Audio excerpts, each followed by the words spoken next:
want to share with you three different questions on this week's Parsha. First of all, the Parsha starts off, Re'ei, see. Now what are we supposed to see? That Hashem placed before us bracha u'klala, blessings and curses. Now, the Torah continues on and says, what's the bracha? The bracha is to keep all the different mitzvahs. And what's the klala? The klala is not keeping the mitzvahs. So there's three questions here that I would like to pose. Number one is, why does the Torah start off saying re'ei, see?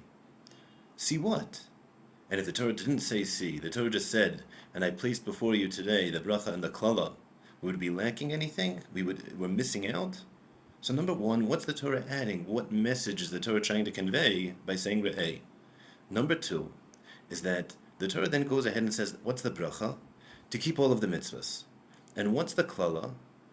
The klala, not to keep all the mitzvahs. Now, if the first pasuk says that we're being placed before us, the bracha and the klala, it's something which is visible. So how come the Torah has to go ahead and then say what it is? The bracha, keep all the mitzvahs. The klala, don't keep the mitzvahs. What do you mean? You just told me I could see it. So if I could see it and you're placing it before me, so the second question is, then why does the Torah have to go ahead and tell us what the bracha and the klala is? It should be self-apparent.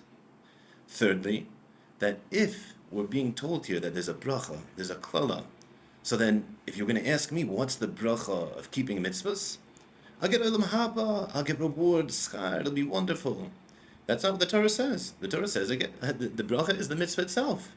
And what's the klala? The klala, I would assume, is that if you don't keep the mitzvahs, then you get a punishment. The schar v'oinish. The Torah doesn't say that. What's the klala? The klala is not keeping mitzvahs. So how is that a klala? So I want to propose as follows. I'll give you a mashal. Imagine someone gives you two recipes for a cake. Now you read the recipe and you look at it. Which one's better and which one's not as good?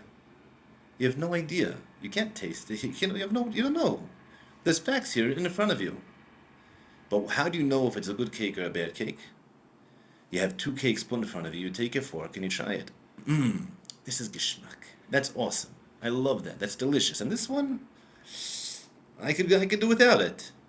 It's the same thing with Torah. Hey, you have to make Torah in a way that you can see it, you can live it, it's accessible. A person looks at the Chumash, he looks at Torah and mitzvahs, he thinks it's a bunch of rules. But to see a person who's living Torah, a person who's living Yiddishkeit, that's a re'ei, that's a person who's living re'ei. And then the bracha, what's the bracha? The mitzvahs themselves, enjoying life, tapping into life in a real way.